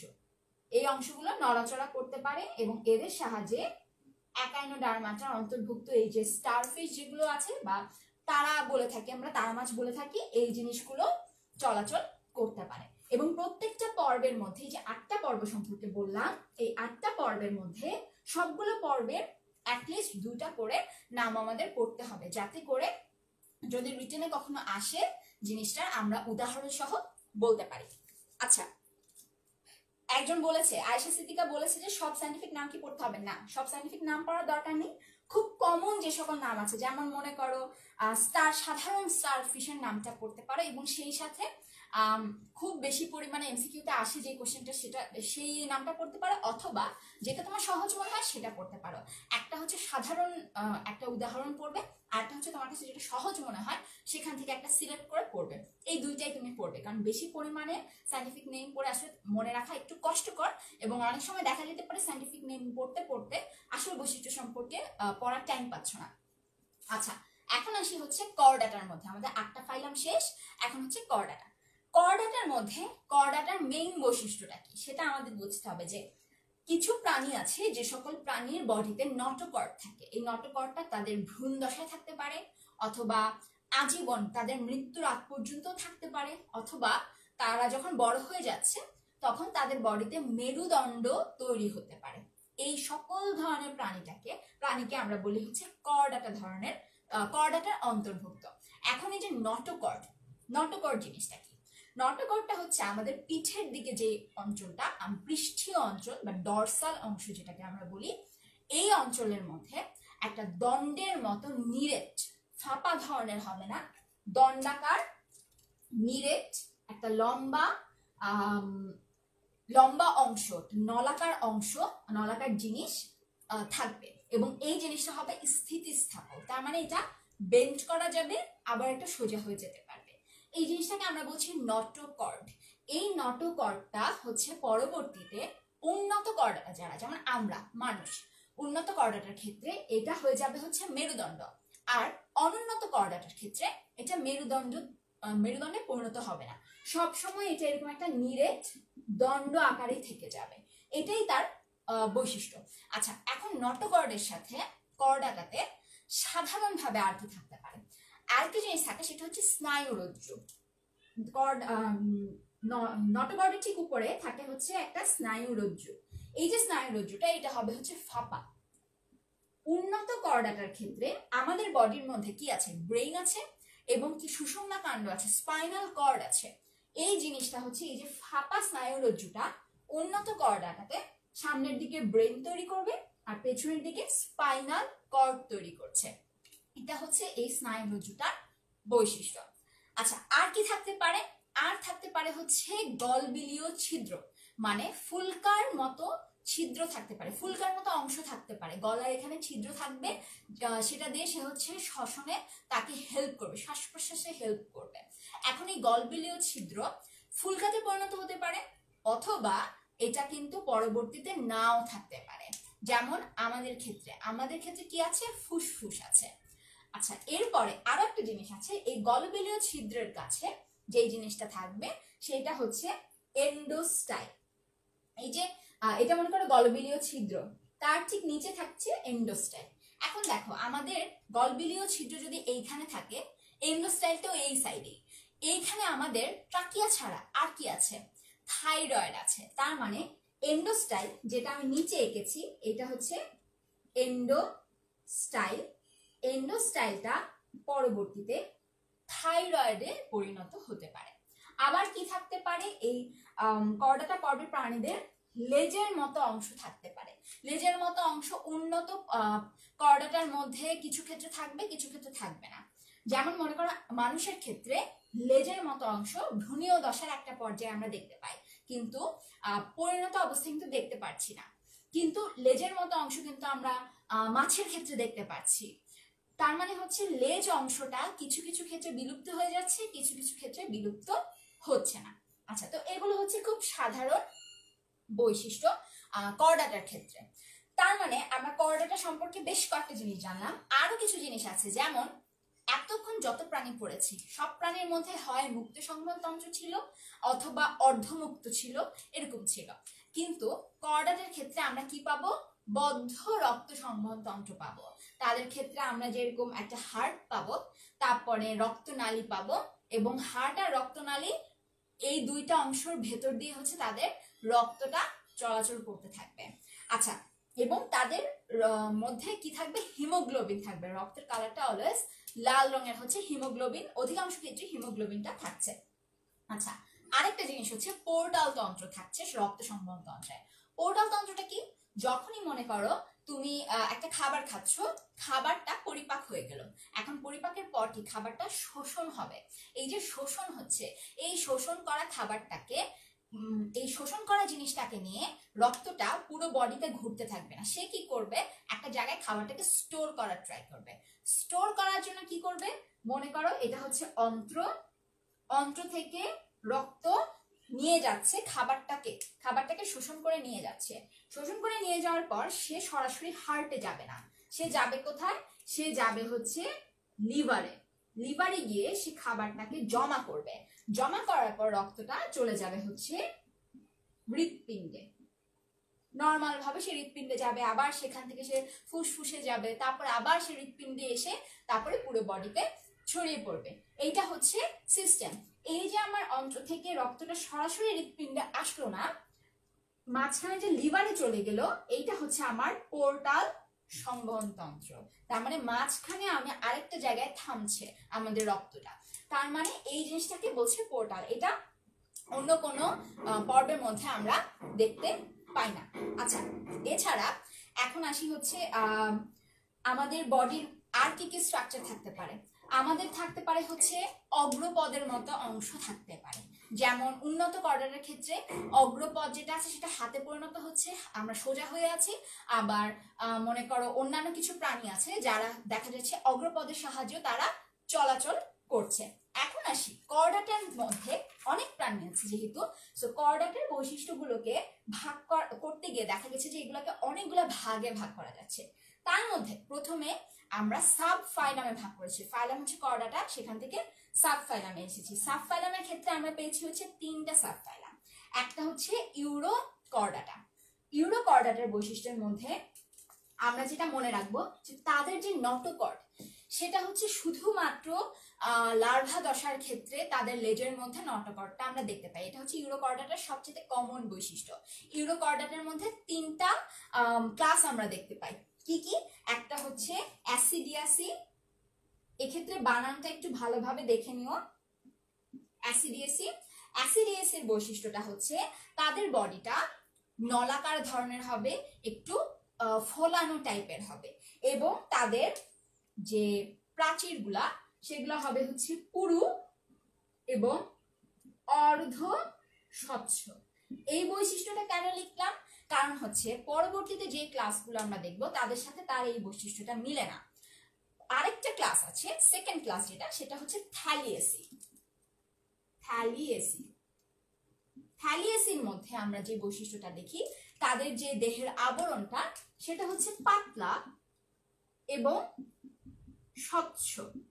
তার মানে দুটার মধ্যে পার্থক্য দেখতে পাচ্ছি। এবং তাদের পরিণত প্রাণীতে লেজ থাকে না, এদেরও পরিণত প্রাণীতে লেজ থাকছে না, দুটার মধ্যে একটা মিলও পেয়ে যাচ্ছে। তার মানে এদের মধ্যে কিছু মিলও আছে, আবার কিছু অমিলও আছে। আর তাদের যে থার্ড ক্লাসটা রয়েছে, লাস্ট যে ক্লাসটা রয়েছে, সেটা হচ্ছে লার্ভেসি। লার্ভেসি, লার্ভেসির বৈশিষ্ট্যটা কি? এটার বৈশিষ্ট্য হচ্ছে তাদের যে প্রাচীরটা, তাদের যে দেহের আবরণটা সেটা হচ্ছে জেলির মতো বা জিলেটিনের মতো। আমরা এর আগে পামেলা দশার নাম শুনেছি। পামেলা দশার ক্ষেত্রে কি ছিল, যে স্পোরের চারপাশ দিয়ে একটা জেলির মতো অংশ আবৃত করে রাখছে। ঠিক একইভাবে জেলিফিশের বডিতে যে কোনো জেলির মতো অংশ থাকে, এদেরও হচ্ছে প্রাচীরটার মধ্যে থাকবে হচ্ছে জিলেটিনের আবরণ। জিলেটিনের আবরণ, এবং আবরণটা কেমন হবে? স্বচ্ছ ধরনের হবে। তো এটা হচ্ছে লার্ভেসির বৈশিষ্ট্য। এই 3টা গেল হচ্ছে আমাদের সাবফাইলাম 1 এর বৈশিষ্ট্য, যেটা হচ্ছে ইউরোকর্ডাটা। এখন আমরা যেটা পড়বো সেফালোকর্ডাটা। সেফালোকর্ডাটার ক্ষেত্রে আমরা সেফালোকর্ডাটার মেইন যে বৈশিষ্ট্যটা মনে রাখবো, মেইন বৈশিষ্ট্যটা হচ্ছে তাদের যে ওরাল হুড এবং ওরাল সিরি, এটা হচ্ছে মেইন বৈশিষ্ট্য। ওরাল হুড এবং ওরাল সিরি। এখন ওরাল হুড আর ওরাল সিরিটা কোথায় থাকে? থাকে হচ্ছে, তোমরা যদি ছবি দেখো সেফালোকর্ডাটার ক্ষেত্রে, তাদের ছবিটা দেখবে হচ্ছে মুখের সামনের দিকে এরকম ঝালরের মতো অংশ আছে। ঝালর টাইপের অংশ। এই যে অংশটা রয়েছে এটা হচ্ছে তার, এই পুরো জিনিসটা হচ্ছে তার ওরাল হুড। আর এই যে অংশটা ছোট ছোট ঝালরের মতো ঝুলছে, এই জিনিসটা হচ্ছে তার ওরাল সিল। দুটো একসাথে থাকছে তার মুখের এখানে, এবং তাদের বডির মধ্যে পেশিগুলার শেপ হচ্ছে এরকম ভি আকৃতির, এরকম দাগ দাগ দেখা যাবে, পেশিগুলোকে আলাদা আলাদা ভাবে বোঝা যাবে। আরেকটা হচ্ছে তাদের অ্যাট্রিয়াম থাকে, ফুলকা অ্যাট্রিয়ামে গিয়ে উন্মুক্ত হয়। এখন অ্যাট্রিয়াম জিনিসটা কোথায় থাকছে? অ্যাট্রিয়াম থাকছে হচ্ছে, মনে করো এটা হচ্ছে তাদের গলবিলীয় ফুলকার অংশ। এর ভেতর দিয়ে যখন সে পানির মধ্যে চলাচল করছে, সে ছেঁকে নিচ্ছে তার খাবারটা, এবং ছাকার পরে এইখানে একটা ছোট গহ্বরের মতো অংশ আছে বডির অভ্যন্তরে, বডির ভেতরে। এখানে যে খাবারটাকে সে ছেঁকে নিল, এই ছেঁকে নেওয়া খাবারটাকে সে এখানে জমা করে। এই যে জায়গাটা সে রাখছে, এই জায়গাটার নামই হচ্ছে তার অ্যাট্রিয়াম। এই জায়গাটা হচ্ছে অ্যাট্রিয়াম। তো এটা হচ্ছে আমাদের সেফালোকর্ডাটার ক্ষেত্রে মেইন বৈশিষ্ট্য। আচ্ছা, এখন আসি হচ্ছে আমাদের লাস্ট যে সাবফাইলাম ভার্টিব্রাটা, যেটার অন্তর্ভুক্ত হচ্ছে আমরা। আচ্ছা, ভার্টিব্রাটার মধ্যে আমরা কি কি দেখতে পাবো? ভার্টিব্রাটার মধ্যে প্রথমেই আমরা এটাকে দুটি সুপার ক্লাসে ভাগ করি, মানে সাবফাইলামের পর ক্লাস আসার কথা ছিল, কিন্তু সেই ক্লাসগুলোকেও আমরা ভাগ করেছি, সুপার ক্লাসে ভাগ করেছি। তার মানে আমরা যদি কর্ডাটার ক্ষেত্রে জিনিসটাকে দেখি, তাহলে দেখব ফাইলাম, ফাইলাম থেকে সাবফাইলাম করা হয়েছে, সাবফাইলাম থেকে আবার সুপার ক্লাস করা হয়েছে, সুপার ক্লাস থেকে ক্লাসে ভাগ করা হয়েছে। এখন এই সুপার ক্লাসের মধ্যে কি কি আছে? আমরা ভার্টিব্রাটার মধ্যে দুটা সুপার ক্লাস দেখি। প্রথম যে সুপার ক্লাসটা আছে তার মধ্যে দুইটা অংশ আছে, দুটা ক্লাস অন্তর্ভুক্ত, এবং সেই সুপার ক্লাসটার নাম হচ্ছে সাইক্লোস্টোমাটা, অ্যাগনাথাও বলা হয়ে থাকে, সাইক্লোস্টোমাটা। এটার মধ্যে দুটো অংশ, একটা হচ্ছে মিক্সিনি, এটা হচ্ছে একটা ক্লাস, মিক্সিনের বৈশিষ্ট্যটা আমরা দেখব। আরেকটা বৈশিষ্ট্য দেখব হচ্ছে পেট্রোমাইজন্টিডা, পেট্রোমাইজন্টিডা।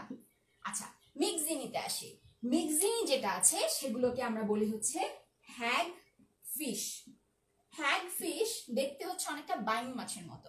বাইং মাছটা যে দেখতে যেরকম লম্বাটে হয়, নলাকার ধরনের হয়, বডিটা পিচ্ছিল ধরনের হয়, ঠিক একই রকম আমাদের এই যে মিক্সিনি যে হ্যাগ ফিশ, তার বৈশিষ্ট্যটা ঠিক একই ধরনের, এবং পিচ্ছিল হওয়ার কারণে বুঝতেই পারছি বডির মধ্যে কোনো প্রকারের আইস নেই। ফিশ বলছি কিন্তু তার মধ্যে আইস আমরা দেখছি না। এবং তার যে বডি, তার মধ্যে তার বডির পিঠের দিকে কোনো পাখনা থাকবে না, তার বডির শেপটা হবে হচ্ছে এরকম লম্বা ধরনের, এবং দেখা যাবে এইখানে কোনো পাখনা নাই, পুরো পিঠের অংশটা মসৃণ ধরনের হবে। আর কি বৈশিষ্ট্য থাকতে পারে? মুখের মধ্যে কোর্শিকা থাকতে পারে, কোর্শিকা গুলো দিয়ে সে কোনো কিছুকে আঁকড়ে ধরতে পারে, তার শিকারকে ধরতে পারে, বা কোনো একটা তলকে ধরতে পারে। এবং তাদের নাকের মতো, নাকের অংশ থাকে, তাদের নাকের ছিদ্র থাকে। এই নাকের ছিদ্রটা কোথায় উন্মুক্ত হয়? এটা মনে করো তাদের মুখের গহ্বর, নাকের ছিদ্রটা গিয়ে উন্মুক্ত হবে হচ্ছে এই মুখের গহ্বরের মধ্যে গিয়ে। এখন দেখো, এটার আরেকটা বৈশিষ্ট্য হচ্ছে তাদের লার্ভা, লার্ভা দশা নাই। তার মানে তাদের ডিম থেকে তারা এরকম ভাবে বের হচ্ছে, তাদের আলাদা করে লার্ভা যে স্টেজটা, সেরকম স্টেজটা নেই। আচ্ছা, এখন আসি হচ্ছে পেট্রোমাইজন্টিটাতে। এদের ক্ষেত্রে এদের আকার আকৃতিও দেখতে বাইং মাছের মতো, কিন্তু বাইং মাছ না। পার্থক্য হচ্ছে পেট্রোমাইজন্টিটা যেগুলা, সেটাকে আমরা বলি হচ্ছে ল্যাম্প্রে, এটাকে বলে থাকি হচ্ছে ল্যাম্প্রে। আচ্ছা, ল্যাম্প্রের বৈশিষ্ট্যটা কি? ল্যাম্প্রের বৈশিষ্ট্য হচ্ছে এদের মধ্যে লার্ভা আছে, আর মিক্সিনিতে কি পেয়েছিলাম? লার্ভা দশা নেই। এবং একই সাথে এদের মুখটা একটু অন্যরকম। মুখটাকে যদি মুখের অংশটা থেকে দেখি, মুখের তলটা থেকে দেখি, তাহলে দেখতে পাবো এরকম গোল, এবং তার মুখের চারপাশ জুড়ে প্রচুর দাঁতের মতো অংশ আছে। এই অংশটা সে চোষক হিসেবে কাজ করে, এবং তার যে শিকার আছে বা যেই তল থেকে সে খাবার নিবে, সেটাকে সে চোষক হিসেবে এটাকে ইউজ করে, এটাকে ধরে রাখতে পারে সে এই অংশটা দিয়ে, তার মাথার এই অংশটা দিয়ে। এবং এদের বডিও পিচ্ছিল ধরনের, আইস নেই, কিন্তু এদের যে পৃষ্ঠের অংশ, পৃষ্ঠের মধ্যে পাখনা থাকতে পারে। এদের বডিটা যদি এরকম হয় তাহলে এইখানে আমরা পাখনা দেখতে পাবো, কিন্তু মিক্সিনের ক্ষেত্রে আমরা কিন্তু পাখনা দেখতে পাচ্ছিলাম না। তাহলে মিক্সিনের সাথে কি কি পার্থক্য দেখলাম? মিক্সিনিতে মুখের মধ্যে কৌশিকা ছিল, ওদের মুখে কৌশিকা নেই, এরকম ওরাল ডিস্ক আছে। এটা দাঁত যুক্ত একটা চাকতির মতো অংশ আছে যেটা সে চোষক হিসেবে ইউজ করছে। তারপরে হচ্ছে এদের ক্ষেত্রে আমরা দেখেছিলাম হ্যাগফিশে দেখেছিলাম লার্ভা দশা নেই, কিন্তু ল্যাম্প্রের মধ্যে আমরা লার্ভা দশা দেখতে পাচ্ছি। এরকম ছোট ছোট কিছু পার্থক্য আছে, যে পার্থক্যগুলো যদি একটু মনে রাখো তাহলে এমসিকিউ এর জন্য খুব বেশি সমস্যা হবে না, ইজিলি অ্যান্সার করতে পারবে। এখন আসি হচ্ছে আরেকটা সুপার ক্লাসে। আরেকটা সুপার ক্লাস যেটা আছে সেটা হচ্ছে ন্যাথোস্টোমাটা। ন্যাথোস্টোমাটা, আচ্ছা, ন্যাথোস্টোমাটার মধ্যে যেই ক্লাসগুলো আছে সেখানে প্রথমে আছে হচ্ছে কন্ড্রিকথিস। কন্ড্রিকথিস যেটা, সে কন্ড্রিকথিস থেকে আমরা বুঝতে পারি, ওয়ার্ডটা থেকে বুঝতে পারি হচ্ছে কন্ড্রোস থেকে এই ওয়ার্ডটা এসেছে, এবং কন্ড্রিং এই কথাটা আমরা কোথায় পেয়েছিলাম? তরুণাস্থির মধ্যে পেয়েছি। তার মানে এখানে যেই প্রাণীগুলো দেখবো তাদের বডিগুলোতে কি আছে? তরুণাস্থি দ্বারা তৈরি। আচ্ছা, এবং তাদের যে বডির মধ্যে আইস আছে সেই আইসগুলো হবে প্ল্যাকয়েড ধরনের। প্ল্যাকয়েড ধরনের আইসটা কিরকম? প্ল্যাকয়েড আইস হচ্ছে এরকম ধরনের দেখতে, এটা হচ্ছে প্ল্যাকয়েড ধরনের আইস। এই ধরনের আইস আমরা দেখতে পাই হচ্ছে ন্যাথোস্টোমাটা কন্ড্রিকথিসের মধ্যে। আচ্ছা, এখানে আর কি বৈশিষ্ট্য থাকতে পারে? আমরা হাঙর মাছ দেখেছি, হাঙর মাছকে আমরা চিনি, এবং হাঙর মাছের ক্ষেত্রে আমরা কিন্তু দেখেছি যে তাদের যে মুখের অংশ বা চোখের অংশ, এটা কোথায় থাকে? যদি হাঙর মাছের মুখ হয়, চোখ থাকে এখানে, মুখ থাকে এখানে, তার মানে অঙ্কীয় দিকে, নিচের দিকে তার মুখ থাকবে এবং তার চোখ থাকছে, সরি চোখ না, তাদের নাকের ছিদ্রটা থাকছে, এটা হচ্ছে তার নাসারন্ধ্র এবং এটা হচ্ছে তার মুখ। আচ্ছা, এই অংশগুলা অঙ্কীয় দিকে থাকছে। এগুলো হচ্ছে আমাদের ন্যাথোস্টোমাটার মধ্যে কন্ড্রিকথিসের বৈশিষ্ট্য। কন্ড্রিকথিসের মধ্যে অ্যাক্টিনোপটেরিজি আছে। অ্যাক্টিনোপটেরিজি আমরা এর আগেও পড়েছি, কোথায়? রুই মাছ যখন পড়েছি। তার মানে এটার যে উদাহরণটা, সেই উদাহরণটাও আমরা চিনি, কিন্তু এর আগে যে মিক্সিনি পড়েছি তাদের উদাহরণগুলো আমরা আসলে চিনি না। এখন দেখো, অ্যাক্টিনোপটেরিজির মধ্যে রুই মাছে কি কি বৈশিষ্ট্য দেখেছিলাম? সেখানে দেখেছিলাম যে রশ্মিময় পাখনা, রশ্মিযুক্ত পাখনা, এবং একই সাথে তাদের আরো একটা বৈশিষ্ট্য ছিল কি? তাদের যে পাখনা ছিল সেই পাখনা ছিল, পুচ্ছ পাখনা ছিল হোমোসার্কাল। এটা হচ্ছে হোমোসার্কাল পাখনা। তার মানে দুটো অংশ যখন সেম ধরনের হবে, একই আকার আকৃতির হবে। আর একটু আগে যে কন্ড্রিকথিস পড়ছিলাম তাদের পুচ্ছ পাখনাটা হবে হচ্ছে অনেকটা এরকম, একটা অংশ ছোট একটা অংশ বড়। এইটা হচ্ছে তাদের হেটারোসার্কাল ধরনের পাখনা। সো হোমোসার্কালটা অ্যাক্টিনোপটেরিজির বৈশিষ্ট্য। এছাড়া আমরা রুই মাছের কি বৈশিষ্ট্য পড়েছিলাম? যে তাদের যে আইসটা কি ধরনের? সাইক্লয়েড ধরনের। সাইক্লয়েড ধরনের আইস ছিল। আবার আরো অন্যান্য প্রাণীর মধ্যে টিনয়েড ধরনের আইস দেখতে পাই। টিনয়েড ধরনের আইসটা কি? সাইক্লয়েডের ক্ষেত্রে ভেতরের দিকের অংশটা থাকে হচ্ছে মসৃণ, কিন্তু টিনয়েডের ক্ষেত্রে এই জায়গাটা থাকবে হচ্ছে ধারালো ধরনের। তো এটা হচ্ছে টিনয়েড ধরনের আইসের বৈশিষ্ট্য। তো এগুলো হচ্ছে আমাদের মেইনলি অ্যাক্টিনোপটেরিজির বৈশিষ্ট্য। আরো একটা বৈশিষ্ট্য আছে বায়ুথলি বা পটকা, যেটা রুই মাছের মধ্যে আছে। তার মানে রুই মাছের সাধারণ বৈশিষ্ট্যগুলো যদি আমরা একটু মনে করি তাহলে অ্যাক্টিনোপটেরিজির বৈশিষ্ট্য আমরা লিখে ফেলতে পারবো। এরপরে আসি, আরেকটা ক্লাস আছে সেটা হচ্ছে সার্কোপটেরিজি। সার্কোপটেরিজির মধ্যে আছে হচ্ছে যে সকল এতক্ষণ যে দুটো মাছ দেখালাম, দুটো মাছে যে পুচ্ছ পাখনা দেখালাম, পুচ্ছ পাখনাগুলো একটা ছিল হচ্ছে হোমোসার্কাল, একটা ছিল হেটারোসার্কাল। এখন দেখো, কিছু মাছের ক্ষেত্রে দেখা যায় যে পুচ্ছ পাখনাটা অনেকটা এরকম, এটা মনে করো মাছ, মাছের বডি, পুচ্ছ পাখনাটা এখান থেকে শুরু হয়ে মাছের এই লেজের মতো অংশটা অনেক মাংসল এবং এইটার চারপাশ দিয়ে ঘিরে আছে।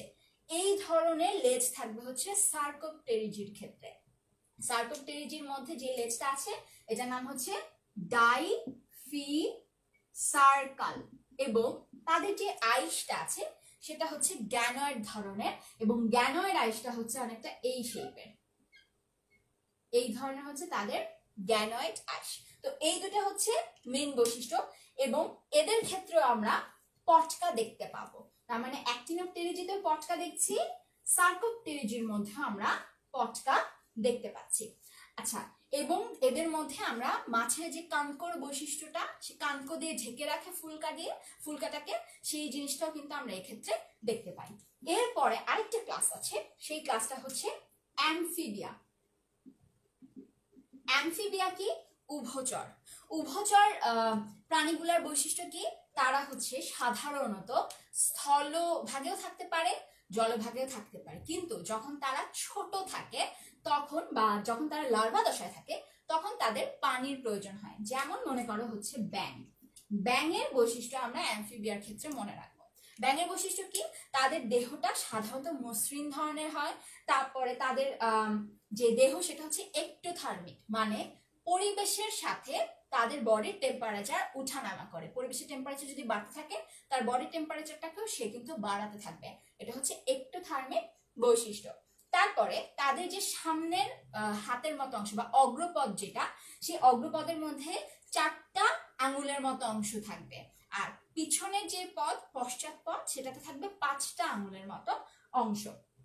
তারপরে তাদের যে লার্ভা দশাটা, সেই দশার মধ্যে থাকবে হচ্ছে ফুলকা, আর যখন বড় হয়ে যাবে তখন তাদের মধ্যে থাকবে হচ্ছে ফুসফুস। তো ফুলকা থেকে সেটা ফুসফুসে পরিণত হয়ে যাচ্ছে।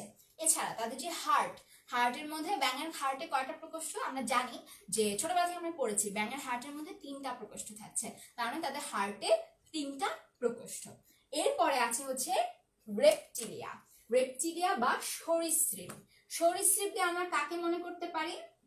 সরীসৃপ দিয়ে আমরা কুমিরকে মনে করতে পারি, আমরা সাপকে মনে করতে পারি। সো কুমিরের ক্ষেত্রে কি কি বৈশিষ্ট্য দেখতে পাই? কুমিরের বডিটা, উপরের অংশটা শুকনো ধরনের হয় এবং শক্ত ধরনের হয়, শক্ত প্লেটের মতো অংশ থাকে। শক্ত প্লেটও থাকতে পারে, বা অন্য প্রাণীর ক্ষেত্রে শক্ত আইসের মতো অংশ কিন্তু থাকতে পারে। আর কি থাকতে পারে? কুমিরের হাতটা যদি খেয়াল করে দেখবো 5টা নখরযুক্ত, 5টা আঙুলের মতো অংশ, প্রত্যেকটার মাথায় লম্বা করে নখের মতো অংশ আছে, তার মানে 5টা নখরযুক্ত। তারপরে তাদের যে হার্ট, সেই হার্টটাকে বলে হচ্ছে অসম্পূর্ণভাবে 4 প্রকোষ্ঠ বিশিষ্ট। কিন্তু কুমিরের ক্ষেত্রে আমরা সম্পূর্ণভাবে 4 প্রকোষ্ঠ দেখি, কিন্তু কুমির ছাড়া অন্যান্য যে সকল সরীসৃপ ধরনের প্রাণী আছে তাদের ক্ষেত্রে অসম্পূর্ণভাবে 4 প্রকোষ্ঠ বিশিষ্ট আমরা এটাকে দেখতে পাই। এবং তারা ডিম পাড়ে, ডিমের খোলসটা শক্ত ধরনের হবে, ক্যালসিয়াম জাতীয় পদার্থ সেই খোলসের মধ্যে থাকবে। আচ্ছা, এরপরের যে ক্লাস আছে সেটা হচ্ছে এভিস, বা যেই ক্লাসের প্রাণীরা উঠতে পারে। এভিস, যারা হচ্ছে উঠতে পারছে। মেরুদণ্ডী প্রাণীদের মধ্যে একমাত্র এই ক্লাসের প্রাণীরাই হচ্ছে উঠতে পারে। তো পাখিরা কেন উঠতে পারে? পাখিরা উঠতে পারছে হচ্ছে তাদের যে হাড় আছে, সেই হাড়ের ভেতরের মধ্যেও তারা বায়ুথলি আছে, তাদের বডির ভেতরে বায়ুথলি আছে। তারা বায়ুথলির মধ্যে বাতাস পূর্ণ থাকার কারণে বডির ওজনটা কমে যাচ্ছে। তাছাড়া পাখির আর কি বৈশিষ্ট্য? পাখির মধ্যে আমরা বিভিন্ন রঙের পালক দেখতে পাই, এটা একটা বৈশিষ্ট্য। তারপর পাখির কি থাকে? একটা ঠোঁট থাকছে, এটাকে বলছি হচ্ছে আমরা চঞ্চু। অংশটা দিয়ে সে খোঁচাচ্ছে, খাবার ধরছে, খাবার মুখের ভেতরে নিয়ে নিচ্ছে। এগুলো হচ্ছে তাদের বৈশিষ্ট্য। এবং পাখির আর কি বৈশিষ্ট্য আছে? পাখির মধ্যে আছে হচ্ছে ডানা, পাখা, যেটা দিয়ে সে উঠতে পারে। আচ্ছা, এই গেল হচ্ছে পাখির মেইন বৈশিষ্ট্য। আরেকটা বৈশিষ্ট্য হচ্ছে, আমরা ব্যাঙের ক্ষেত্রে বলেছি সেটা হচ্ছে এক্টোথার্মিক, কিন্তু পাখি কিন্তু এন্ডোথার্মিক। এন্ডোথার্মিক কারা? যেমন আমরা, আমাদের বডি টেম্পারেচার সবসময় একটা নির্দিষ্ট লেভেলে থাকছে। আমরা যতই গরম হোক না কেন, আমাদের বডি টেম্পারেচার কিন্তু বাইরের টেম্পারেচারের সাথে মিল রেখে বাড়ছে না, বা শীতকালে বাইরের টেম্পারেচারের সাথে মিল রেখে কমে যাচ্ছে না। পাখির ক্ষেত্রেও সেম। পাখির ক্ষেত্রে তাদের যে পালকগুলো আছে তারা কিন্তু হেল্প করছে পাখির বডি টেম্পারেচারটাকে ধরে রাখতে, সবসময় একটা নির্দিষ্ট লেভেলে রেখে দিতে। আচ্ছা, এরপর একদম লাস্টে আছে হচ্ছে, লাস্ট যে ক্লাসটা সেটা হচ্ছে আমাদের ম্যামালিয়া, বা আমরা যেই ক্লাসের অন্তর্ভুক্ত। ম্যামালিয়া হচ্ছে আমরা যেই ক্লাসের অন্তর্ভুক্ত সেটা। এখন ম্যামালিয়ার মধ্যে বৈশিষ্ট্যগুলো কি কি? যেমন আমাদের বডির মধ্যে কি আছে, গায়ের মধ্যে লোম আছে, ঘামের গ্রন্থি আছে, তারপরে তেল গ্রন্থি রয়েছে, তারপরে আর কি আছে, স্তন গ্রন্থি রয়েছে। ছোট বাচ্চারা হচ্ছে মায়ের দুধ খেয়ে বড় হচ্ছে, এই বৈশিষ্ট্য হচ্ছে ম্যামালিয়ার প্রধান বৈশিষ্ট্য। আর কি থাকে, আমাদের বডির মধ্যে ডায়াফ্রাম আছে। ডায়াফ্রামটা কি, যে আমাদের ফুসফুসটা যদি এটা হয়, আমাদের ফুসফুস যদি এটা হয়, ফুসফুসের নিচে এখানে একটা মধ্যচ্ছদা বলে বাংলায়, বা ডায়াফ্রাম। এই জিনিসটা কিন্তু ম্যামালিয়ার প্রাণীদের বৈশিষ্ট্য, তাদের গঠনের মধ্যেকার একটা স্পেশাল বৈশিষ্ট্য। এবং তাদের যে লোহিত রক্তকণিকা, তাদের মধ্যে নিউক্লিয়াস নেই, এটা অবতল ধরনের হচ্ছে।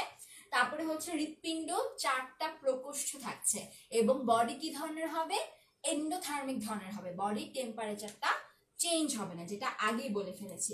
আবার আমাদের যে কান, আমরা যে শুনতে পাই, এই যে কানের বাইরের একটা বহিকর্ণ, মধ্যকর্ণ, যেটা এর আগের দিনের ক্লাসে বলেছিলাম, এই বৈশিষ্ট্যগুলো কিন্তু অন্যান্য প্রাণীর ক্ষেত্রে আমরা এভাবে দেখতে পাই না। আচ্ছা, আর কি বৈশিষ্ট্য থাকতে পারে, একটা স্পেশাল ধরনের ম্যামালিয়ার ক্লাসের মধ্যে প্রাণী আছে যারা উঠতে পারে। সেটা কি, সেটা হচ্ছে বাদুড়। এটা এমসিকিউতে আসতে পারে যে বাদুড়, এই প্রাণীটা উঠতে পারে। এই প্রাণীটা ম্যামালিয়া হওয়া সত্ত্বেও উঠছে। আমরা জানি যে শুধুমাত্র এভিসের যত প্রাণী আছে এভিস ক্লাসের মধ্যে, তারা হচ্ছে উঠতে পারে। তো এটা ছিল হচ্ছে সবগুলো ফাইলাম এবং ক্লাস নিয়ে আলোচনা। এখন আসি সবচাইতে কমন যে প্রশ্নটা আসে, যে সব মেরুদণ্ডী প্রাণী কর্ডেট, কিন্তু সকল কর্ডেট মেরুদণ্ডী না। এই কথাটার মানে কি, নটোকর্ড যেটা, সেই নটোকর্ডটা যদি প্রতিস্থাপিত হয়ে যায় মেরুদণ্ড দিয়ে, তখন সেটাকে আমরা বলি হচ্ছে মেরুদণ্ডী প্রাণী। যেমন মানুষ, আমরা মেরুদণ্ডী প্রাণী, কিন্তু নটোকর্ড মেরুদণ্ড দিয়ে প্রতিস্থাপিত হয়নি কয়েকটা জায়গাতে। যেমন মনে করো, এর আগে যখন আমি বলছিলাম হচ্ছে ইউরোকর্ডাটার মধ্যে, ইউরোকর্ডাটা সাবফাইলাম নিয়ে, সেখানে কিন্তু মেরুদণ্ড আসছিল না। তার মানে হচ্ছে তারা শুধুমাত্র কর্ডাটা ধরনের, তাদেরকে আমরা মেরুদণ্ডী বলতে পারবো না। যখন আমাদের নটোকর্ডটা মেরুদণ্ডে পরিণত হয়, তখন কি হয়, মেরুদণ্ডটার যে কশেরুকাগুলো মাঝখানে একটা গোল ফাঁপা জায়গা তৈরি করে, খালি জায়গা তৈরি করে, ছিদ্র তৈরি করে। সেই ছিদ্র দিয়ে ওই যে ফাঁপা স্নায়ুরজ্জুটা ছিল, এই স্নায়ুরজ্জুটা কি করবে, তখন স্পাইনাল কর্ডে পরিণত হবে এবং সামনে হচ্ছে ব্রেইন তৈরি করবে। সো স্পাইনাল কর্ডটা মেরুদণ্ডের ভেতর দিয়ে তখন যাওয়া শুরু করে। এই বৈশিষ্ট্যটা শুধুমাত্র মেরুদণ্ডী প্রাণীর ক্ষেত্রে আমরা বলতে পারবো, সকল কর্ডেট প্রাণীদের ক্ষেত্রে আমরা বলতে পারবো না। তার মানে কর্ডাটার মধ্যেও উন্নত যারা, তাদেরকে বলছি আমরা মেরুদণ্ডী, কিন্তু অনুন্নতদেরকে, যাদের নটোকর্ডটা চেঞ্জ হয়ে মেরুদণ্ডে পরিণত হয়নি, তাদেরকে আমরা শুধুমাত্র কর্ডেট ধরনের প্রাণী বলছি, মেরুদণ্ডী বলছি না। তো এটা হচ্ছিল একটা প্রশ্ন যেটা আমাদের সিকিউতে আসতে পারে, গতে অথবা ঘতেও আসতে পারে। তো এটা ছিল আজকের ক্লাস। পরবর্তীতে কি কি নিয়ে ক্লাস করা হবে, কি নিয়ে আলোচনা করা হবে, সেটা তোমাদের রুটিনের মাধ্যমে জানিয়ে দেওয়া হবে।